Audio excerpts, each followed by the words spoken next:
From year to year, the Moon never seems to change. Craters and other formations appear to be permanent now, but the Moon didn't always look like this. Thanks to NASA's Lunar Reconnaissance Orbiter, we now have a better look at some of the Moon's history. The Moon likely started its life as a giant ball of magma formed from the remains of an impact on Earth about 4.5 billion years ago. After the hot material collected into a sphere, the magma began to cool, eventually forming a crust on the surface of the Moon with the magma just underneath.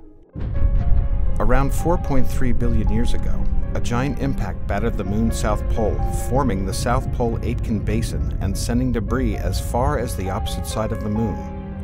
This impact marked the beginning of a period that would cause large-scale changes to the Moon's surface.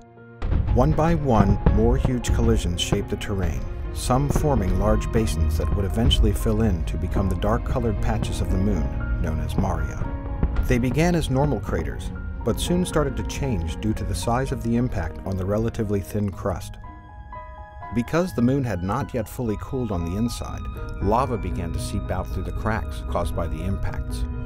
The resulting volcanic activity spread lava throughout the craters, gradually filling them in and cooling. Because of the high iron content of the basalt in the rock, the maria reflect less light and therefore appear darker than the surrounding highlands of the Moon. Around 1 billion years ago, volcanic activity ended on the near side of the Moon as the last of the large impacts made their mark on the surface. The Moon continued to be battered by other impactors, although they were much smaller than the objects that formed the largest basins. Some of the largest, most recent, and best-known impacts from this period include the Tycho, Copernicus, and Aristarchus craters, which are unique due to the complex system of rays that stretch out from the impact site. Finally, we arrive at the Moon that we see today.